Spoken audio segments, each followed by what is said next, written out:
Hello, ADA friends. My name is Christine Barber, often referred to as the ADA Lady, and I am here to help you with your digital accessibility efforts. I have over 10 years' experience in ADA remediation and training, and I'm here to help you make the world a more accessible place. Please note that although I am an accessibility expert, I am not a legal advisor. Please always defer to your lawyer or legal representative for specific information or questions regarding liability and interpretation of the law. That being said, let's get into it. Today, we are going to talk about writing accessible alternate text, also known as alt text, for images.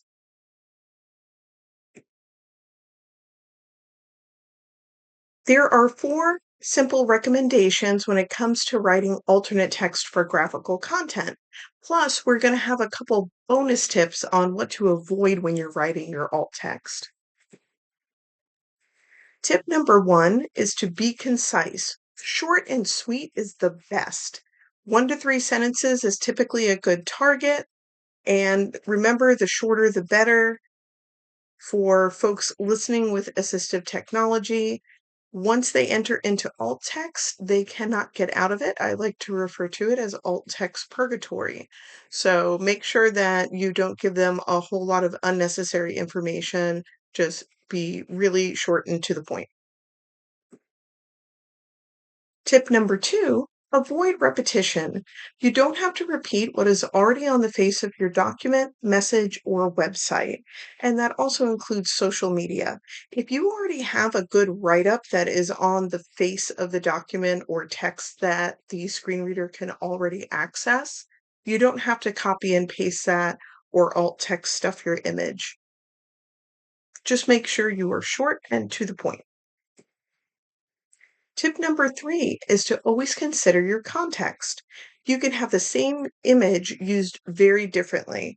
So remember to always explain why the image is being used in the context that you are using it. We have a great example of that. So here are two photographs that I took, and I have two totally different write-ups for those depending on how they're going to be used. If I was doing a write-up for a reptile website, I would have maybe a description of the frog in the photo. So the most common green and white frog in Florida is the native green tree frog, identified by its bright green skin, slender body, and distinctive white to yellow stripe running down its side.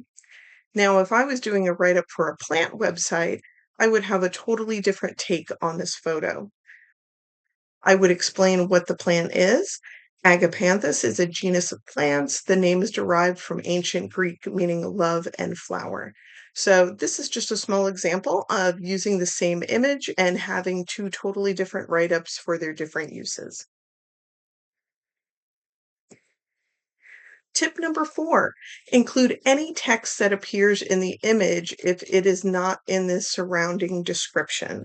So for my logo here, I would always include the phrase in the text that is on it that includes the ADA lady, making the world a more accessible place, digital ADA training and consulting.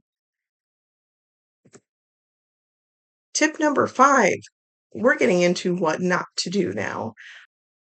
One thing that I like to exclude from alt text is to avoid including calls to action. And that is because our visual readers will not be able to access that information or those requests.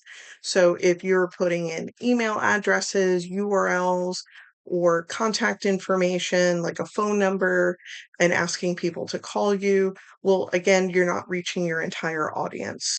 So try avoiding those calls to actions in your alt text. Tip number six on what not to do. Stash important information like photographer credits. Again, not everybody can access alt text, so you don't want to put that information where it is hidden and possibly not meeting other requirements like copyright laws. Tip number seven on what not to do. Don't include links in your alt text. I see this a lot.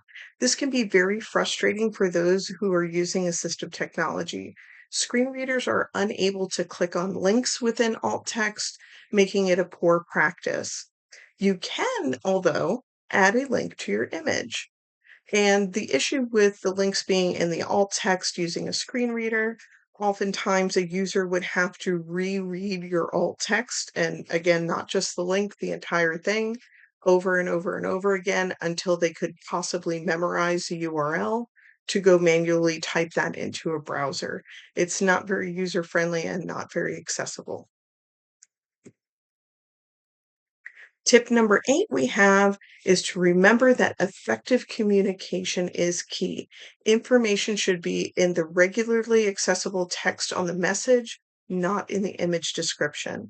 And if you want some more information about effective communication, the Department of Justice, or the DOJ, has information on effective communication on their website at https://www.ada.gov/resources/effective-communication. Thank you so much for watching, my ADA friends, and I hope to see you again soon.